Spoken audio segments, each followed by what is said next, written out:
Katie Brinkley has 19 plus years of experience teaching entrepreneurs how to use social media by posting less and focusing on brand building and audience engagement.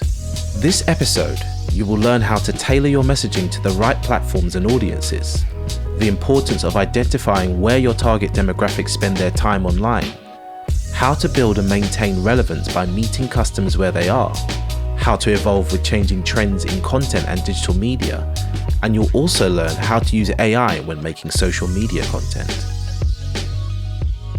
I played collegiate softball, and I didn't think that I would play in college. My dad always wanted me to, and I wasn't good enough to go to a Division I college, but for softball, I was smart enough, and I could have paid to go to Division I school, but I wasn't good enough to go and play softball. So I actually went to a Division II school here in Colorado, and it ended up being the best decision I could have made for me. I only played softball in college for 2 years, but because it was a smaller school, I was given so many opportunities I worked at the college radio station. I, got to know a lot of my professors really well. Some of them I'm still Facebook friends with.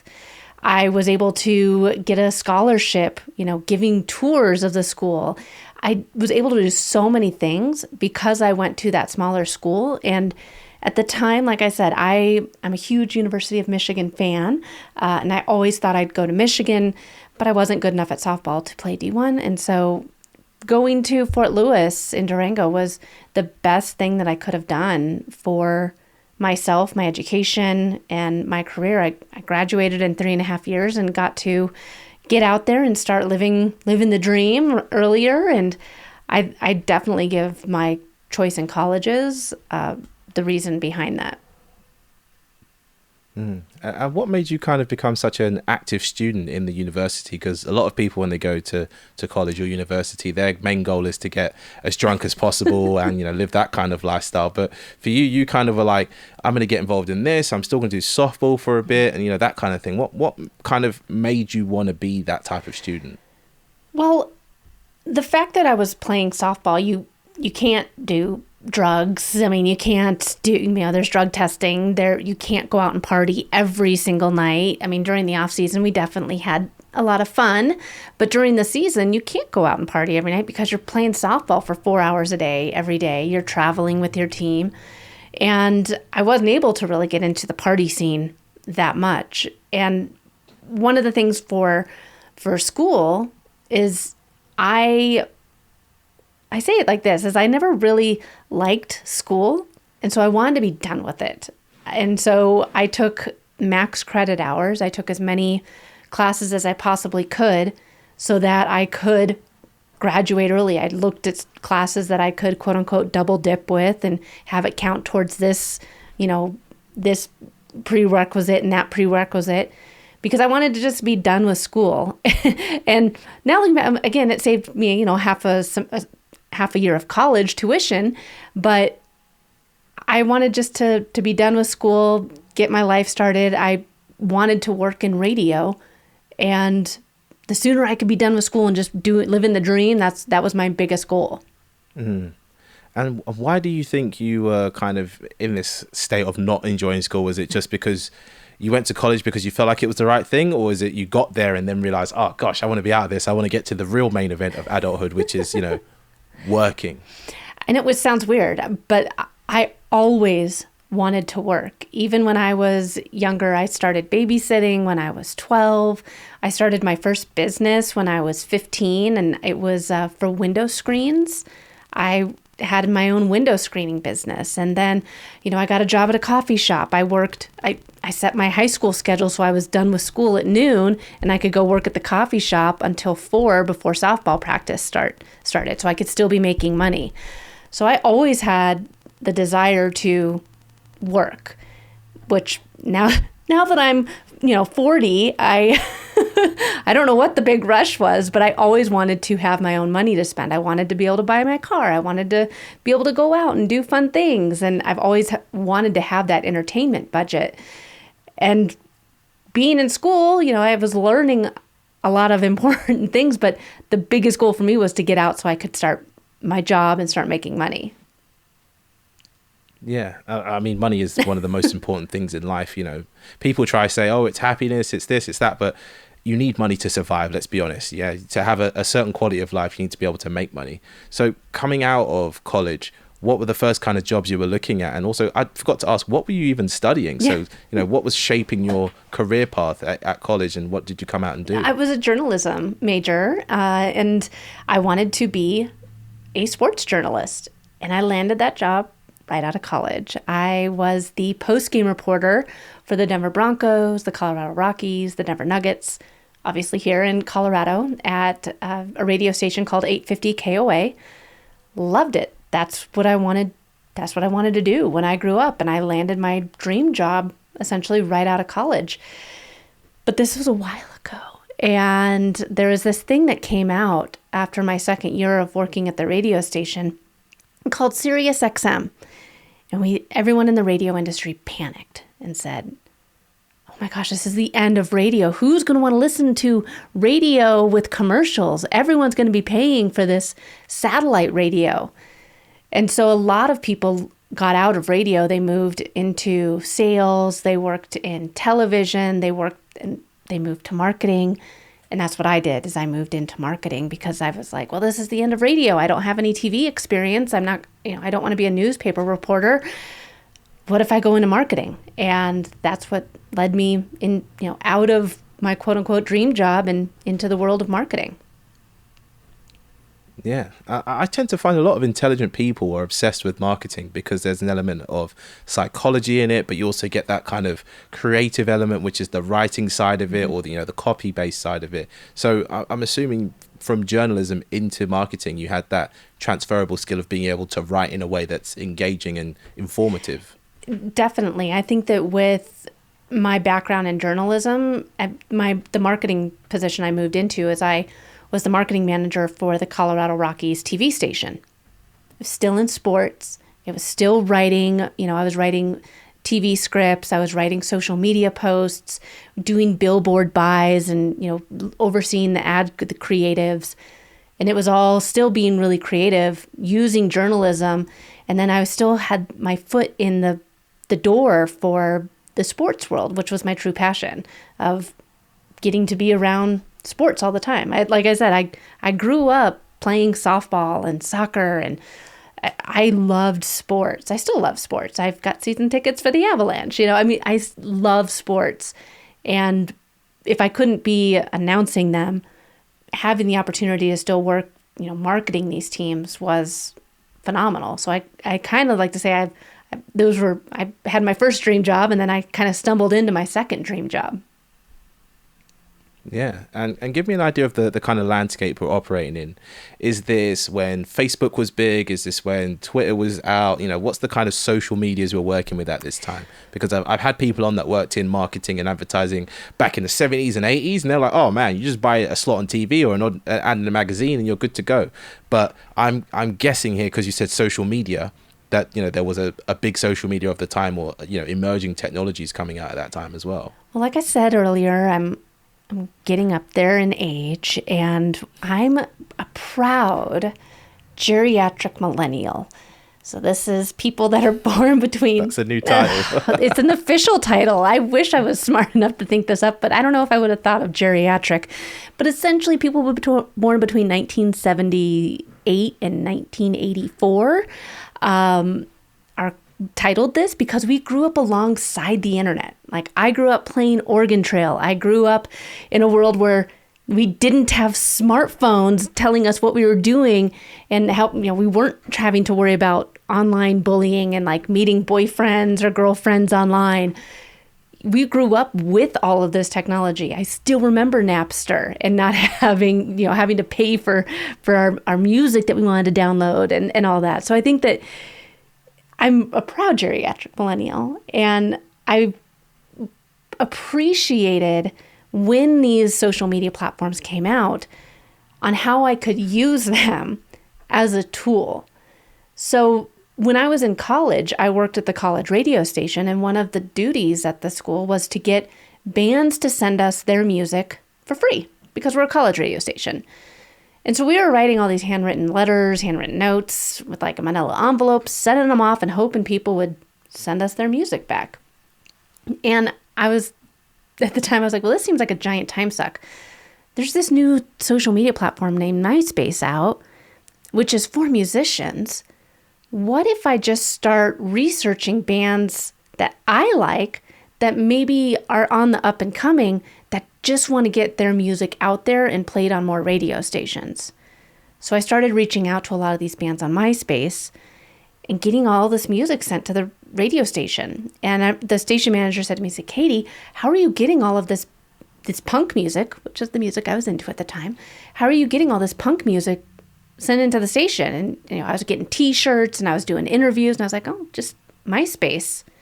And I quickly saw like how an incredible tool social media can be when you go in with intention. I mean, I was asking them for their music, but I wasn't just taking their music and then being like, thanks, see ya. I was bringing them onto the radio. I was asking them, hey, are you going to be in Denver? I'd love to meet you. Let me know if there's any connections I can make with any other radio stations. And so with MySpace was the very first introduction I had into social media. Like I said, I went to a smaller school. Facebook, or the Facebook, as it was called at the time, didn't even acknowledge my school. We weren't cool enough to be on the Facebook. So I was all in on MySpace. And then when Facebook opened up to the public, that's when I got my first Facebook account, and I tried to see how's the best way to connect on this. How am I going to use this? Why should I use this as opposed to MySpace? And then this thing Twitter came out, and then Instagram, and there was all these different social media tools coming. So, but I was old enough to kind of go in cautiously or with intention as these platforms came out. And I've just always been really drawn to how we can connect on these platforms the way that the platform wants us to connect. MySpace, like I said before, was music. Facebook was people to people. Twitter was sharing, what are you doing right now? The now.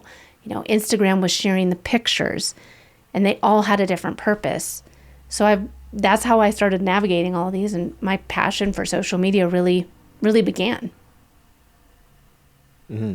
So really a veteran of social media there, because the fact you mentioned MySpace, it means that, much like me, you've been around for a while and you've been using these things, to the fullest of their ability. And you went through, this one's for music, this one's for person to person, this one's for the right now, and this one's for pictures. And so I'm wondering as well, when you were working at all these sports teams or working at a sports team, later on in your career, what kind of changed in you to make you think, I'm not really feeling working here, even though I'm in my dream job per se, or I'm working in my dream field? What was it that made you take that kind of entrepreneurial leap to go, you know what, done with this, going to do my own thing? I was laid off. Yeah. I mean, I probably would still be working there, but my company was acquired by another company, and they said, well, why do we have all these marketing managers for all these TV stations all over the country? Let's just move all of them to Atlanta. And I was like, how am I going to do marketing, like Twitter Tuesdays, where we have live Twitter guests and stuff from Atlanta, when the station I support is here in Denver? I'm not going to do that. I'm not moving to Atlanta. You can keep your job, and I'll find a new one. Well, after I, said, see ya, I will take the severance pay and I'll do my own thing. I found out I was pregnant. And then I was like, uh-oh, who's going to want to hire me? And then you say like, okay, well, thanks for hiring me. I'm going to be out on maternity leave. So my husband and I sat down, and I said, well, what if I try and just do my own thing? And he's like, what would you do? And I said, well, I was talking with Jen, who was my boss. And she said to me, well, Katie, you're so good at social media. I'd love to see you find a way that you could get back into doing just social media, where that's all you do, because you're so, how to do the ads, the way you think outside the box, you're really good at it. So what do you think if I just tried to do social media in the interim until I could find another job after the baby is born? And he said, all right, well, let's just see what you can do. And that was 7 years ago. Now I have, there's a team of 8 of us, and we do social media, emails, all of the online digital marketing. And it really wouldn't have happened if I wouldn't have been laid off. And if I didn't have an amazing boss. Jen was an incredible boss, and she, just by having her believe in me and say, like, you should do this, I don't know if I ever even would have thought about it. I probably would have stayed in the corporate world and just tried to maybe get back into sports somehow, some way. But I probably would have just stayed in marketing and not been in sports at all. So I think that sometimes, if you're in a situation where it feels like it's the absolute worst thing that could happen, you might look back, a few years or a few months, a few days even down the road and be like, that was the best thing that could have happened for me. Yeah. And someone giving you that kind of no pressure, no kind of, hey, this is what you should do type things, like, hey, I really like this thing that you do. You're really good at it. Have you thought about X, Y, Z? You taking that action is a big step as well. I feel like a lot of people get these kinds of advice or these bits of advice and they go, oh, okay, yeah, thanks. I'm still going to look for another job though. Yeah. But you have that consciousness to think, about to have a baby. Okay, I've got a little bit of money here that I can kind of live off or start something to keep me going. I think I'm going to go with that option. Thanks, Jen. Yeah. I'm wondering for you, have you had any other kind of moments or people that have popped up in your life that have kind of shaped your entrepreneurial journey? Because in the start, you're not an entrepreneur. You're just somebody who's like, right, okay, I guess I'm going to do this thing. How did you kind of get your entrepreneurial brain or skills together? Yeah, looking back, if it wasn't for people giving me the gift of their time, I would never have a business. It was people that were 1, 2, 10 steps ahead of me that said, sure, yeah, I'd love to have a cup of coffee with you. And, oh, you need to make sure you do this. Or, oh, you need to make sure you do that. And I think that was one of the biggest things, is just having the people that were willing to give me the gift of their time. And honestly, that's how my podcast started, was just I wanted to kind of give back and talk with other people about what their entrepreneur mistakes were or what they would do differently, so that any of my listeners that were just starting their business could learn from them in the way that I had learned from them, or from other people. And that some of my first guests were people that, again, sat down with me in a coffee shop and just had a cup of coffee with me and gave me the gift of their time. Yeah, I mean, that's such an important thing. And I was actually going to ask you, what was it like getting your first few clients? Because there's a lot of people out there now who want to be social media strategists or social media marketers, and they have no idea where to look for their first clients, or, how to even have that kind of conversation, because it's a really kind of nerve-wracking thing to do. Yeah. And I mean, like, when I first started, I didn't know where to find the clients either. I went on Thumbtack, I went on Fiverr, I did Upwork, and that just to get the testimonials and get the money coming in. And one of my very first clients found me on Upwork, and she's still a client to this day.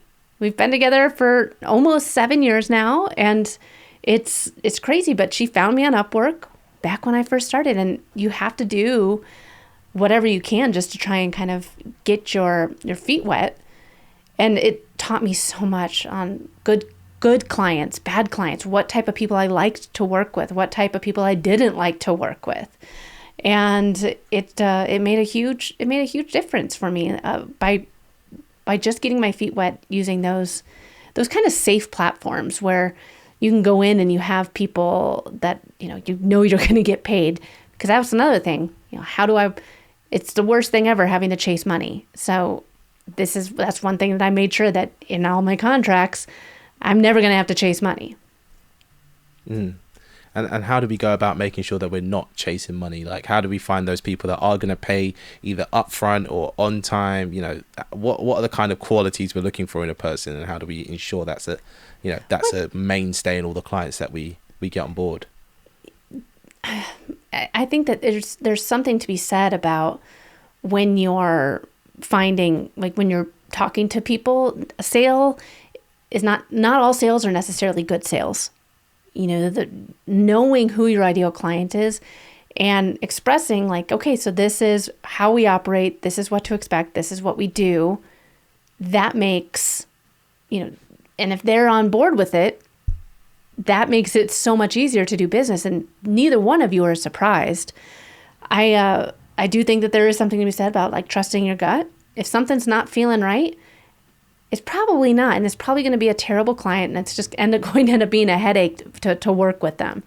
So I think that look at what you're doing, look at who you're working with before you even sign the contract. Look at who you're talking to and see if it feels right and see if it feels like it's a good fit. Okay. I mean, so we've spoken to those people that want to be social media marketers or work in social media, but let's go to the other side of the table and be the business owner or the person that could potentially be a client.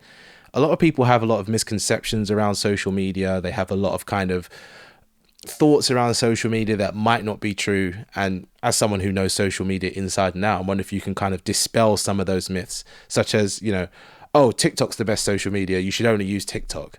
Or, oh, Twitter's dead, don't use Twitter. Google ads are finished. All those kind of things. You would know these misconceptions much better than me, but those are some of the ones that are bopping around at the moment, really. Yeah, and I think that the biggest thing I can say as a business owner is you don't need to be on every social media platform out there. They all exist for different reasons. They all have different audiences. They all have different ways of showing up and creating content. And you have to keep in mind that not everybody consumes content the same way. Yours truly, I'm not on TikTok because I don't watch short form video. And if I do, I'll just watch it on Facebook because that's the platform that I spend the most time on because I can read a lot of the content that's on there. I have 2 little girls. Most of the time when I'm on social media, I have the sound off. So those trending videos and stuff on TikTok, they don't really have the same kind of punch that they do if you don't have sound on. So I think that you have to keep in mind everyone's consuming content differently. As you go all in on these platforms, who is your target audience? How old are they? How do they consume content? How do you want to create content? If you don't want to be on video, sorry, hate to break it to you, you can't be on TikTok. You have to be on video in some regard in order to be on the platform. If you don't want to be writing any long form content, you don't want to be, if you're not looking for those business to business type of connections, LinkedIn isn't for you. If you don't want to post 4 to 10 times a day, you shouldn't be on X or Twitter. All of these have different ways of creating the content. All of them have different audiences. And you actually do need to be on them creating the content in some regard. So go all in on 1 or 2 platforms. And then from there, you can add more social media platforms in. Like I said, I've had my agency now for 7 years. Up until 2023, I was posting on 2 platforms, Instagram and LinkedIn. It wasn't until this year that I started posting on Facebook for my business because I didn't have the capacity and I wasn't able to produce the type of content on all those different platforms. Yes, there's social media schedulers out there so that you can just click a button and it goes off to the masses. But again, if you're just producing something for the masses, then you're really just talking to nobody. Go all in on a couple platforms, know who you're talking to, create the different type of content that they can consume, and you're going to build a community and an audience that follows your brand and wants to be a part of what you're producing. Mm. And that's kind of feeding into that idea that you have around posting and ghosting, which is a big no-no. So I wonder if you can talk me through the process of, what posting and ghosting is, and also how to kind of not do that and why we shouldn't do that.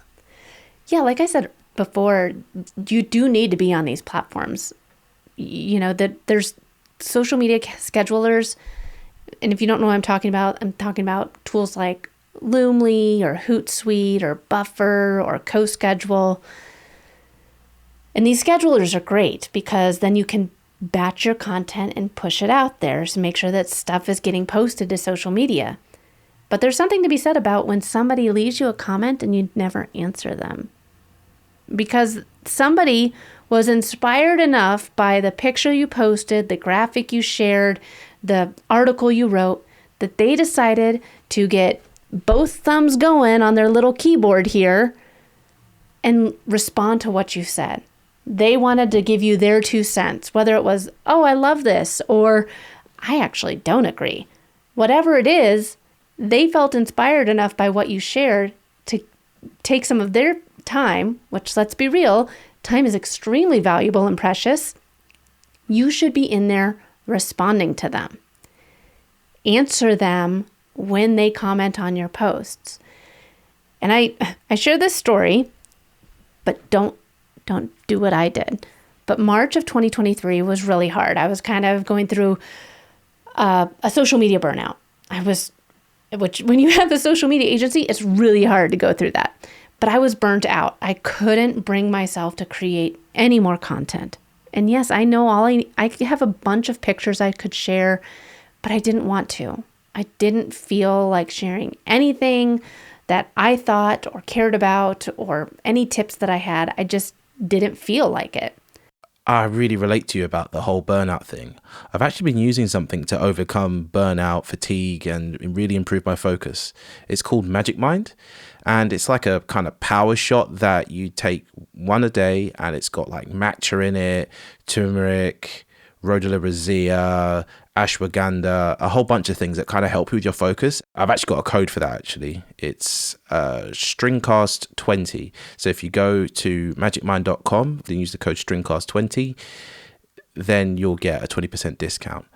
But yeah, something I'm kind of curious about is, that period in March. Talk to me more about it. What was it like? March was still one of the best months for the business because we were going in every day for 10 minutes and engaging with our target audience. We were commenting on our target audience's posts. We were liking our followers' posts. We were posts that I had done months ago, but someone might have stumbled across. I was still responding to them. And it wasn't a ton of time. It wasn't a ton of effort.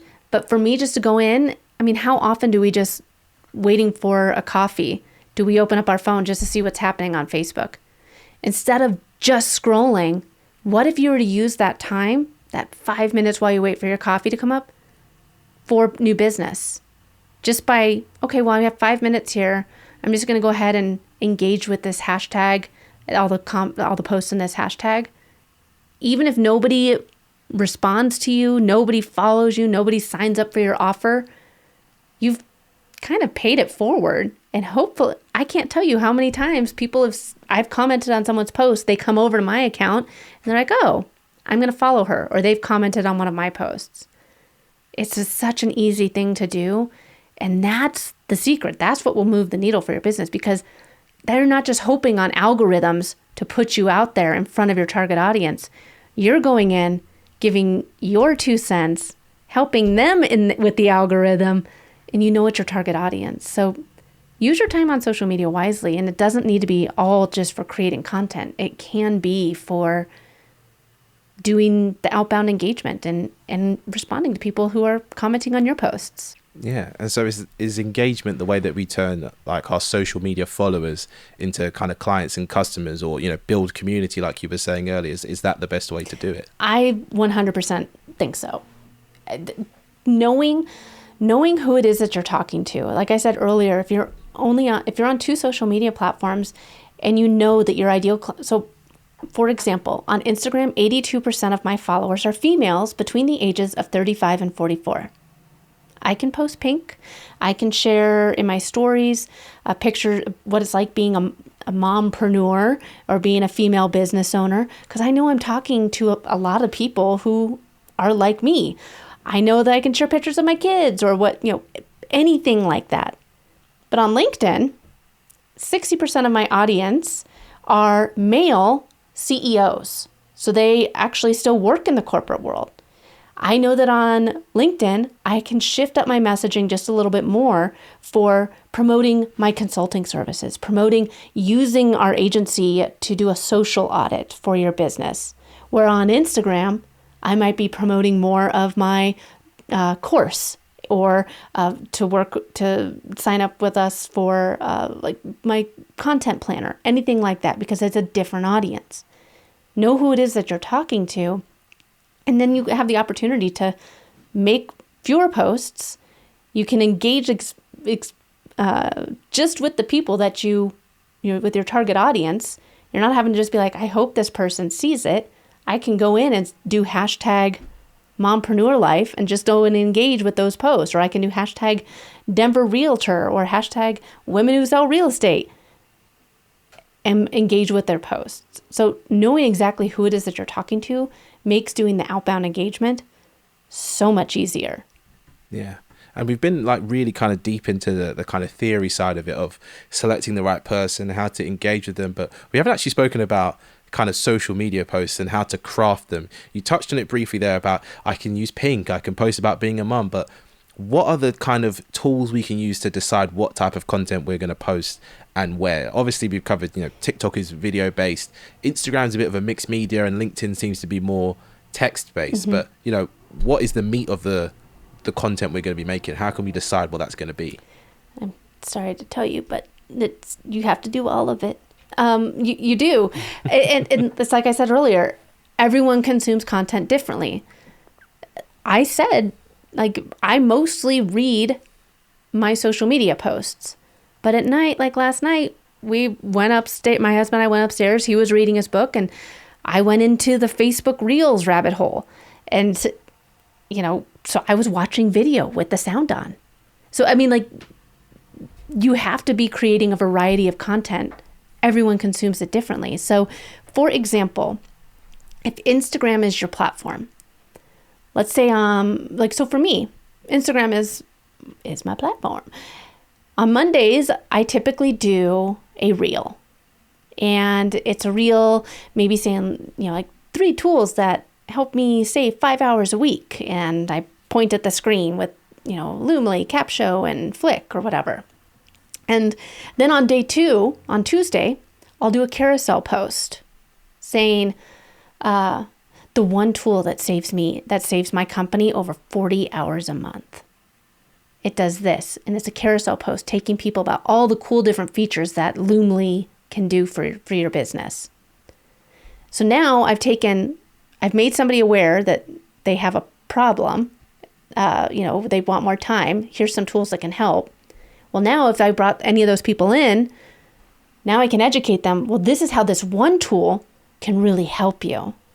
And then on the third post, like maybe on Wednesday or Thursday, I'll do a picture on Instagram of me and my daughter and say, Loomly allowed me to take my first laptop-free vacation.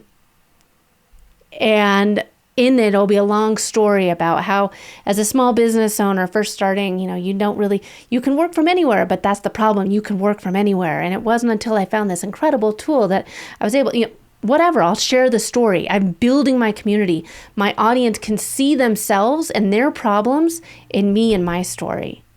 And then the last post, it's kind of the wild card. You can choose whatever. You can do another video if that's your jam. You can do another carousel, another single image, a graphic, you name it. You can go live.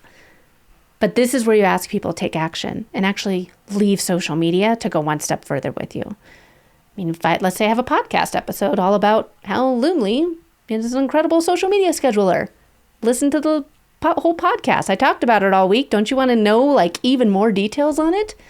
So this is where I ask people to leave social media to go one step further with me. I don't know about you. I love podcasting, but I never have gone to Instagram to listen to a podcast. I've gone to Instagram to kill some time. Yeah. And so if you're always asking people to leave the platform, they're not going to do anything. It's just going to become white noise. But if you take them through this customer journey, showing up a variety of ways throughout the week, talking about this issue, they're going to be way more open to leaving social media to go one step further with you when you ask them to. Yeah, a lot of people want to have that first post that gets you to go click the link and buy the thing, but it's no one buys like that, because anything we're selling online is probably not an immediate need. It's something that we need to kind of slowly but surely kind of guide them down the path. Be like, hey, this is, this is what's working for me, or this is what's working for my clients. Is this for you? And initially they might go no, and then go, okay, well, I'm still going to keep giving you this, free, valuable information. Yeah. But if you want to actually get to that next level, maybe you should go have a look at this thing and this thing and this thing. And a lot of marketers that I've had on the podcast have always preached about the strengths of email. You know, once you've got the email, that is the holy grail because you have almost direct algorithm free interaction with that person. I'm wondering if you hold that same kind of view. I do. I think that with social media, you're building an audience on rented land. I mean, I had 113,000 followers on Clubhouse, and we all know what I mean. Yeah. You laugh, and I mean it stinks. But yeah, I think that you have to be willing to funnel them into a place where you own that audience and you can get in front of them regularly, week after week or day after day if you're a daily emailer. And how do you kind of nurture your community? Is it through newsletters, live videos? What is the way that you keep your people active and engaging with you? Well, I have my podcast, so I produce 2 episodes of my podcast a week.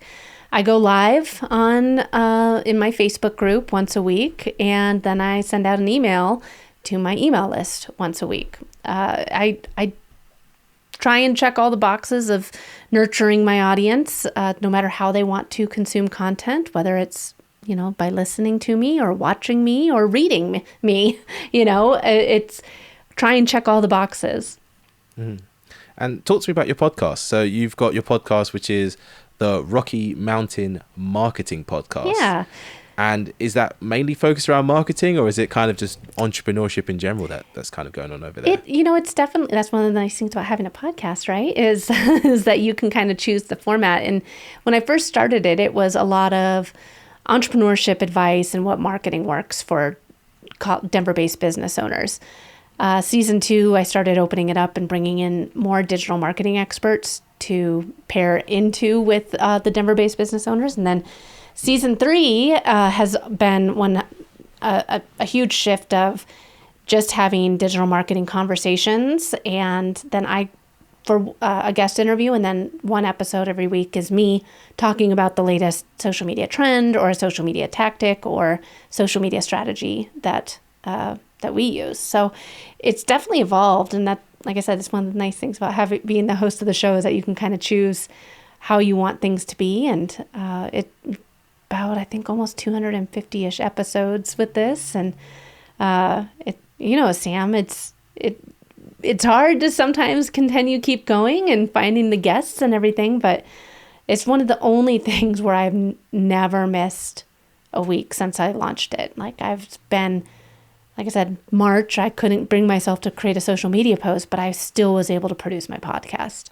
Yeah. I mean, 200 episodes, congratulations. I just passed the 100 mark a couple weeks ago. And honestly, there was times along that first 100, I was like, I think I've seen enough. I know what's going on here. And then I was like, well, actually, as I work full time in podcasting, it would be a bit silly of me not to have a podcast to try things out, to, improve workflows for my clients. And it would be silly of me not to consume podcasts and this and that. Yeah.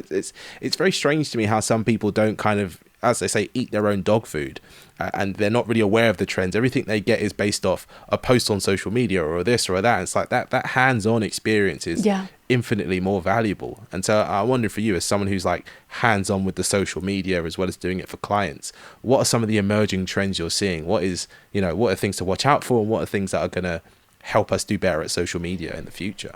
Well, I mean, it wouldn't be 2023 if I didn't say something with AI, but AI is here to stay. I think that, I use AI all the time, and if you keep trying to not use it and kind of push it off, you're going to get left behind. So learn these tools, start using these tools, but more than ever with social media, that's how it all started, right? Was giving us the power to connect with people from all over the world. Like that it was these platforms were built for connection. And if we're having robots talk to robots and engage with other robots, it's not going to be any fun, and it's going to completely eliminate the purpose that these these social media platforms had. So still keep the human side of you in your social media. Yes, use AI to help you write the post or whatever, but try and show up on doing. That's the whole reason why I started doing live video. It's because in a world of computers and robots, how can I bring the human side of me to my audience? And I'm wondering, how are you using AI in your workflow? For me personally, I've been using it a lot to write client show notes. And obviously, it's not like I'm saying, write these show notes based on this topic area for this thing. It's like, no, I transcribe the whole conversation. I go, based on this thing and all these kind of summative points, make a 100-word paragraph that's copywriting friendly and all that kind of stuff. But then I still have to go in and touch it up, right? It's not perfect. But I'm wondering for you how you're using AI in your I use workflows. it for a lot of brainstorming. I talk to the robot and say, what do you think about this idea? Act as, this. What would your questions be for me as an expert lawyer, or as da da da da da? What would be helpful for you to know? And it helps me then. Okay, well, this is the route that I should go down. So I talk to the AI a lot for brainstorming. I have it proofread a lot and say, hey, what do you think on how this is written? Please read it and make sure it's SEO optimized, or please look at this and would you want to hire me to speak at your event based on this proposal? What would you change? Yeah, I mean, that's the perfect way to use AI, is to fill in the blanks, or to kind of copy check everything. Otherwise you're going to have human error in there, which is a good thing in some cases. Like I've spoke to a few marketers and they're like, oh, we purposely make a typo on a normal word in one of our captions just to get people going, oh, you spelt that wrong, or what's going on here, and it drives engagement. I'm like, that's kind of black hat marketing, but I guess it works. Yeah, and I mean, like, I guess it allows you to show that there's still a little bit of the human side in things. So so you've had clients that have been with you for about 7 years, since the beginning of the business all up until now. And so I'm wondering, if you could give me a vision of a client success story, because I've seen a lot of social media marketers, or spoke to a lot of people that have gone, oh, we hired a social media person and they made all the content, it looked amazing, but no traction, no likes, no clients, no this, no that. But you seem like a successful person who's been able to get a desired outcome for their clients, and they wouldn't stick with you for years and years and years if there wasn't something going on there. So I wonder if you could share a success story with me. I think that with social media, it's if organic social media especially, it's awareness. Are you making people aware that you exist? There's a lot of businesses out there. How can you make sure that you're making your business relevant? And one of my clients, her name's Kim. When we started working together, it was January of 2020, which was before the world shut down. She had about 1,300 Instagram followers. It was just her at her business. And 2020 was going to be her year. She's a home organizer. She wanted to grow her team, scale her business. Well, then the world shut down. Can't really go into other people's houses and organize their houses for them. And everyone suddenly was given the gift of time, and everyone wanted to organize their own house. So how could she not just, grow, but stay in business? Well, as of March of 2022, so about a year and a half ago, she had 37,000 Instagram followers, and she grew her team to an 8-person team without a single ad spend, without doing any commercials, anything like that. And it was all how we positioned her and her business during the pandemic so that she could continue scaling. And all we used was social media. All we used was just Instagram. We didn't even use TikTok or Facebook or LinkedIn. We only used organic Instagram marketing, and she was able to grow and scale her business to, not just the followers, but the biggest thing was growing her team. Now she's just overseeing and bringing people in, whereas we're not having to, she's not having to go and do all the work herself anymore. Yeah. And that's one of the key things, I guess, is to get that outcome for your clients. And a lot of people want to use social media for growth. And if you're able to get that growth for them, then it's fantastic, and it sounds like you're really proud of the work that you do for your clients. And so I'm wondering for you, what is it about what you do that brings you the most joy? Honestly, I love what I do. I love working in social media and eliminating the overwhelm for people, knowing that we're able to, give them peace of mind and help grow their awareness and their reach. But more than anything, I love just being a business owner and building out the business that I want to go to every day.